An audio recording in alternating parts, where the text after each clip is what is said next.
আসসালামু আলাইকুম প্রিয় শিক্ষার্থীবৃন্দ, কেমন আছো তোমরা? আমরা জ্যামিতিক আলোক বিজ্ঞান পড়তেছিলাম এবং জ্যামিতিক আলোক বিজ্ঞানের আমি লাস্ট লেকচারে তোমাদেরকে ফার্মাটের নীতি সম্পর্কে একটু ডিটেলসে লেকচার দিয়েছি এবং সেই লেকচারে ফার্মাটের নীতি কেন অতটা গুরুত্বপূর্ণ আমি তোমাদেরকে বুঝিয়েছিলাম এবং বলেছিলাম যে নেক্সট লেকচারে আমি তোমাদেরকে ফার্মাটের নীতির সাহায্যে আলোক প্রতিফলনের সূত্র প্রমাণ করে দিব। তো আজকে আমি সেই লেকচারটা নিয়ে এসেছি যে আজকে আমাদের লেকচারের যে টপিকস হচ্ছে সেটা হচ্ছে analysis of law of reflection with the help of Fermat's principle, অর্থাৎ ফার্মাটের নীতির সাহায্যে আলোক প্রতিফলনের সূত্র যাচাইকরণ। আচ্ছা, তো শিক্ষার্থীরা ফার্মাটের নীতিটা তোমরা যারা এই লেকচারটা এখন দেখবা তারা যদি আগের লেকচারটা না দেখো, প্লিজ আমি তোমাদেরকে রেকমেন্ড করবো তোমরা আগের লেকচারটা একটু দেখে আসো প্লেলিস্ট ফলো করে।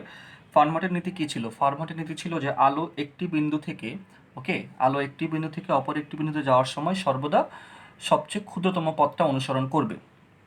আচ্ছা, আর আলোর প্রতিফলনের সূত্র কী ছিল? আমরা আলোর প্রতিফলনের যে সূত্রটা আমরা জানি, দেখো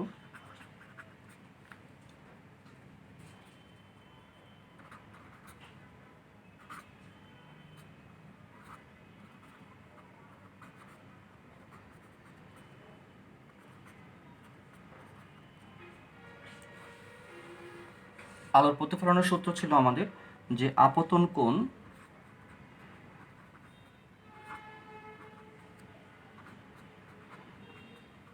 সমান সমান হচ্ছে প্রতিফলন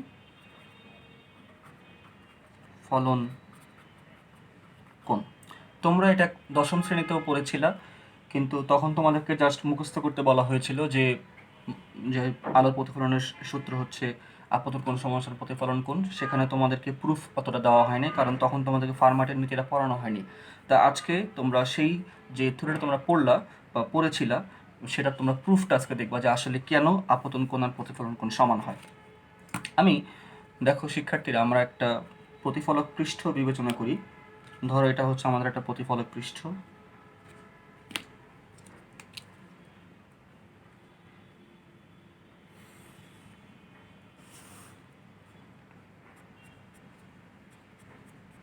ওকে, আমাদের এই প্রতিফলক পৃষ্ঠটা ধরো তুমি এম এম প্রাইম, মানে এটা একটা দর্পণ বলতে পারো। এম এম প্রাইম এখানে একটা দর্পণ। তারপরে তোমার একটা আলোকরশ্মি, তোমার ধরো এখানে কোথাও কোনো একটা পয়েন্ট আছে এ, ঠিক আছে? এ পয়েন্ট থেকে তাকে তোমার এখানে এই বি পয়েন্টে তোমার তাকে যেতে হবে। তো তুমি কি করলা, তুমি এখানে এ পয়েন্ট থেকে আলোকরশ্মিটা আসলো, ঠিক আছে? আলোকরশ্মিটা এসে ধরো এখানে যে বিন্দুতে আপতিত হলো, ধরো বিন্দুটা হচ্ছে তোমার ও, ক্লিয়ার? তারপরে সে ও বিন্দু থেকে প্রতিফলিত হয়ে ও বি পথে চলে গেল। অর্থাৎ এ ও হচ্ছে আমার আপতিত রশ্মি আর ও বি হচ্ছে আমার প্রতিফলিত রশ্মি। এখন আমরা একটা জিনিস সবাই জানি, আমরা কি করি, এই আপতন বিন্দুতে আমরা কি করব, একটি অভিলম্ব ড্র করব, তাই না? অভিলম্ব আমরা কেন ড্র করব শিক্ষার্থীরা? আমরা যদি অভিলম্ব ড্র করতে না পারি তাহলে কিন্তু আমরা আপতন কোণ আর প্রতিফলন কোণ আমরা জানবো না। তাহলে ধরো আমার অভিলম্ব হচ্ছে এখানে ও এন, ঠিক আছে? ও এন হচ্ছে আমার এখানে অভিলম্ব, এটা হচ্ছে আমার আপতন কোণ যেটা θ1, আর এটা হচ্ছে আমার প্রতিফলন কোণ যেটা θ2। আমাদেরকে প্রমাণ করতে হবে যে θ1 ইজ ইকুয়াল টু θ2। আচ্ছা, তা আমি এখানে লিখি আমরা কি কি পেলাম। আমরা পেলাম যে এ ও একটা রশ্মি আমরা পেয়েছি, সেটা কি? সেটা হচ্ছে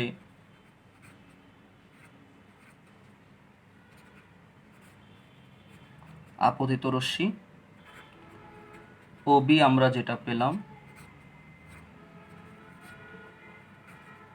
সেটা হচ্ছে প্রতিফলিত রশ্মি, আর ও এন হচ্ছে আমাদের অভিলম্ব।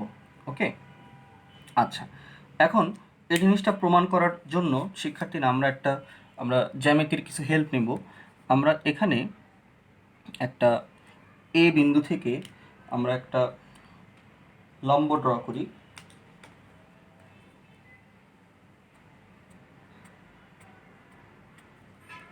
ধরো লম্বটা তোমার এখানে যেই পয়েন্টে ছেদ করলো সেটা হচ্ছে তোমার এ এক্স। ওকে, এখানে তোমার যে পয়েন্টটা ছেদ করলো সেটা হচ্ছে তোমার এ এক্স, আর এখান থেকে তোমার এই পর্যন্ত যে দূরত্বটা, ধরো এটা হচ্ছে তোমার, এটা তুমি নাম দিতে পারো ছোট হাতের এ। এখন যেহেতু ও এন, দেখো যেহেতু ও এন আর এ এক্স দুইটাই কিন্তু তোমার এখানে লম্ব, ঠিক আছে। আমার দেখো যে ও এন আর এ এক্স কিন্তু তোমার সমান্তরাল। যেহেতু সমান্তরাল তাহলে একান্তর কোণগুলো সমান হবে, অর্থাৎ এটা যেহেতু থিটা ওয়ান তাহলে এটাও হবে তোমার থিটা ওয়ান। তেমনি আমি এই ও এনের সমান্তরাল করে এখান থেকে আমরা দেখো বি পয়েন্ট থেকে আমরা একটা লম্ব যদি ড্র করি, ধরো আমার সেই লম্বটা এটা এখানে ছেদ করলো ওয়াই পয়েন্টে, এবং এখান থেকে এই পর্যন্ত যে দূরত্বটা, ধরো এটা হচ্ছে তোমার ছোট হাতের বি। এটা যদি ছোট হাতের বি হয় তাহলে আমরা এখান থেকে এখন ফাইনালি তোমার লিখতে পারি যে এ এক্স হচ্ছে ছোট হাতের এ, আর বি ওয়াই হচ্ছে আমার ছোট হাতের বি।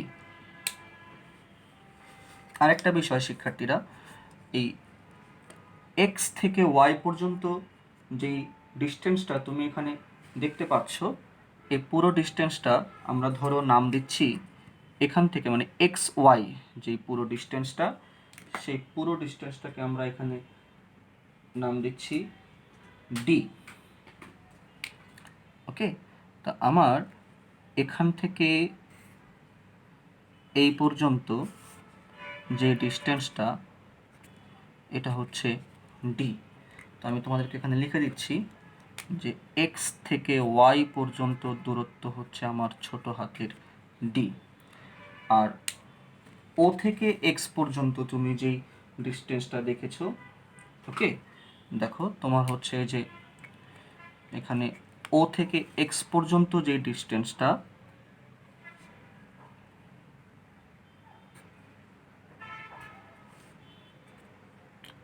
ধরো আমরা এই ডিস্টেন্সটাকে নাম দিলাম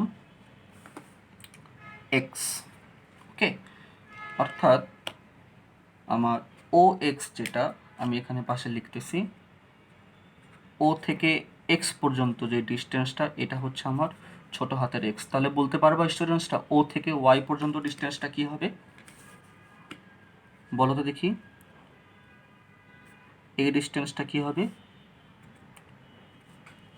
দেখো পুরোটা ডি, এতটুকু এক্স, তাহলে এটা হচ্ছে তোমার ডি মাইনাস এক্স।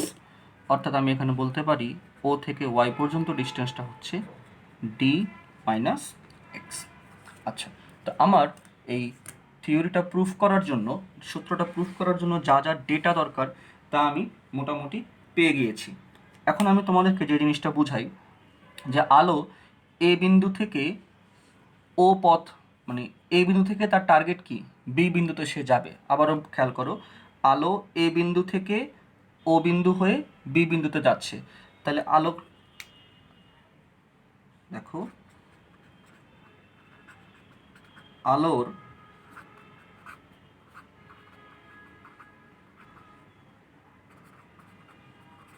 অতিক্রান্ত দূরত্ব এল, এটা কি এ ও প্লাস ওবি। ওকে, এ ও প্লাস ওবি, এবং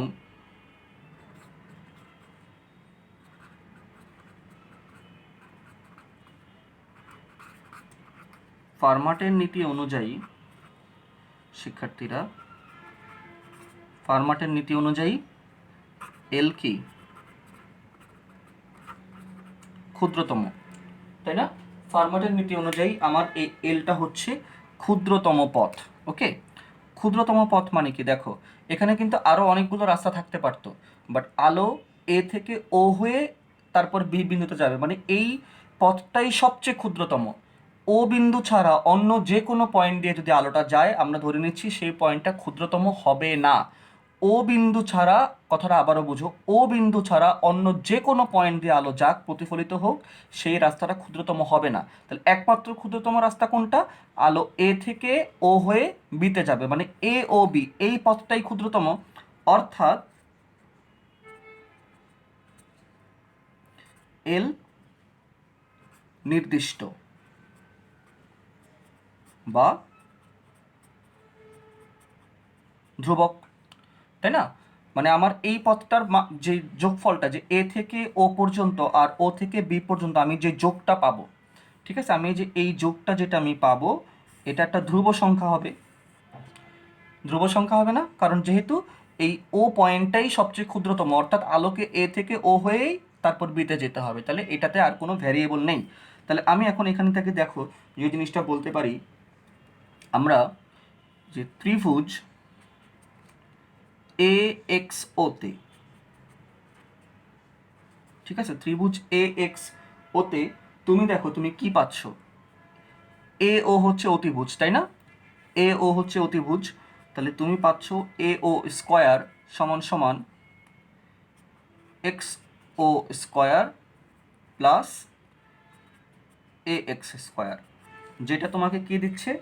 যেটা তোমাকে দিচ্ছে যে A O square is equal to x থেকে ওর ভ্যালু কি এক্স স্কোয়ার দেখো, প্লাস এ থেকে এক্সের ভ্যালু কি তোমার এ স্কোয়ার। এটাকে তুমি 1 নং সমীকরণ দাও। তারপরে আবার দেখো, তুমি যদি ত্রিভুজ বি ও ওয়াই নাও বা ত্রিভুজ বি ও ওয়াই এ, দেখো B O square is equal to কি পাচ্ছ? তুমি পাচ্ছ Y O square plus B Y square. এখান থেকে তুমি যেই ইকুয়েশনটা পাচ্ছ সেটা হচ্ছে গিয়ে যে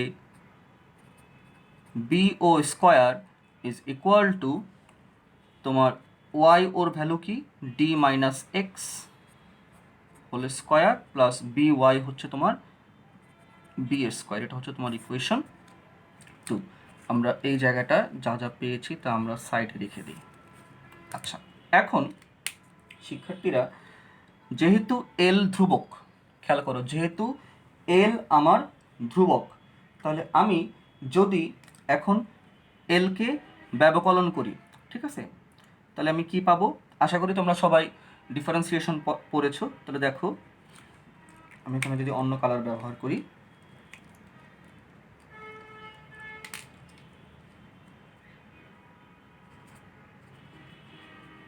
এখন ডিডিএক্স অফ এল এটা কি দিবে তোমাকে? ধ্রুবক, কারণ এল হচ্ছে ধ্রুবক সংখ্যা, যে কোনো ধ্রুব সংখ্যার ব্যবকলন কি আসে? 0 আসে। অর্থাৎ দেখো ডিডিএক্স অফ, এখন এল কি? এল হচ্ছে এ ও প্লাস ও বি, ওকে, তাহলে এল হচ্ছে এ ও প্লাস ও বি, এটা হচ্ছে তোমার 0 আসলো। আচ্ছা, এখন দেখো বা ডিডিএক্স অফ এ ও কি হবে শিক্ষার্থীরা? দেখো এ ও স্কোয়ার হচ্ছে x square plus a square, তাহলে এ ও হবে, দেখো এখান থেকে আমরা বলতে পারি, তাহলে এ ও কি আসবে? Root over x square plus a square, অর্থাৎ root over x square plus a square. তেমনি ও বি কি আসবে? Root over d minus x whole square plus b square is equal to 0। বা d d x of root over x square plus a square plus d d x of root over d minus x whole square plus b square is equal to 0। এখন আমরা সবাই আশা করি আমরা এই জিনিসটা জানি যে D D X of root over X এটা হচ্ছে 1/√x টু রুট এক্স। আশা করি এই জিনিসটা তোমরা সবাই জানো। তাহলে এখানে দেখো, আমি যদি এটাকে ব্যবকলন করি তাহলে আমি কি পাচ্ছি, আমি এই জায়গা থেকে পাচ্ছি half x square plus a square minus half, এ যেহেতু ধ্রুবক এক্স স্কোয়ারকে করলে পাচ্ছি আমি 2x। ঠিক আছে, তারপর দেখো আমি এই জায়গা থেকে যে জিনিসটা পাবো সেটা হচ্ছে, দেখো half d minus x square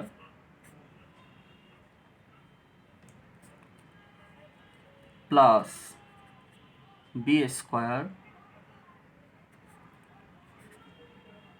to the power minus half.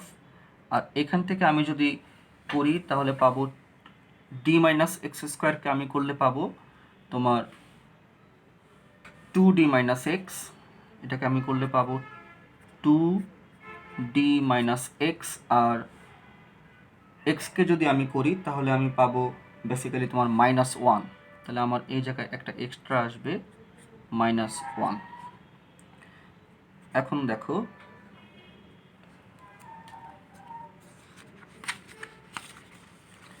তাহলে আমি এরপরে যে লাইনটা পাবো, বা তোমার এখান থেকে তুমি যদি এই, আমি আবারও দেখাই, এই লাইনটা তুমি যদি ক্যালকুলেশন করো, পজ করে ভিডিওটা পজ করলে তুমি যে লাইনটা পাবা সেটা হচ্ছে যে X divided by root over A square plus X square minus D minus X divided by root over B square plus D minus x whole square সমান সমান 0, বা X divided by root over A square plus X square is equal to D minus X divided by root over B square plus D minus x whole square. আচ্ছা, এখন দেখো শিক্ষার্থীরা, আমরা যে জিনিসটা পেলাম, যে আমরা এখানে পেলাম কি X divided by root over A square plus X square, এই টার্মসটা কি? তোমাকে এখন যে জিনিসটা বুঝতে হবে যে এই টার্মসটা কি। তুমি এই পাশে দেখো, তোমার যে আমরা যদি এই পাশে আঁকি, আমরা ত্রিভুজ এ এক্স ওতে কি পেয়েছিলাম খেয়াল করো। ঠিক আছে, এই যে এই ত্রিভুজটা যে এ এক্স ও, এইটাই যদি আমি এখানে আঁকি, দেখো আমরা এতটুকু পেয়েছিলাম এ, এতটুকু আমরা পেয়েছিলাম এক্স, আর এটা হচ্ছে আমাদের অতিভুজ এ ও।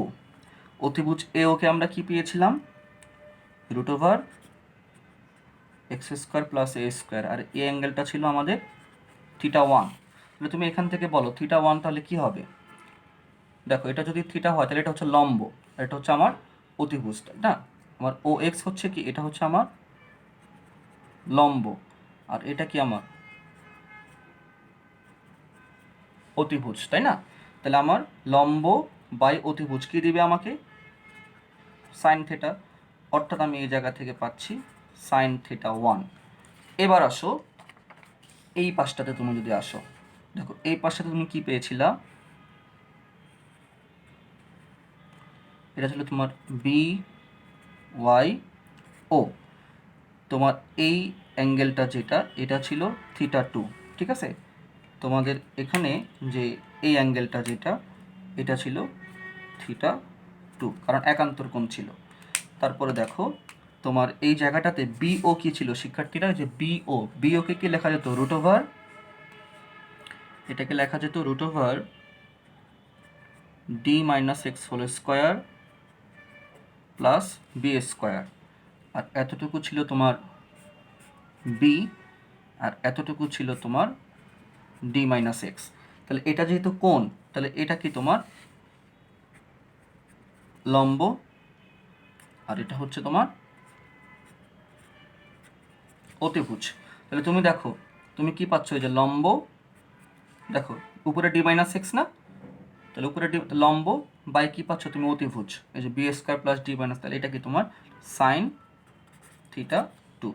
অর্থাৎ দুই পাশ থেকে থিটা চলে গেলে থিটা ওয়ান সমান সমান থিটা টু। ওকে, এটাই কি শিক্ষার্থীরা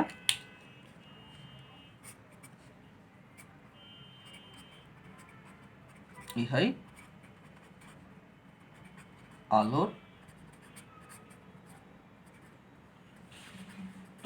প্রতিফলনের সূত্র। তো দেখো আমরা ফার্মাটের নীতির সাহায্যে আলোর প্রতিফলনের সূত্র প্রতিপাদন করলাম। তো আশা করি লেকচারটা তোমাদের ভালো লেগেছে।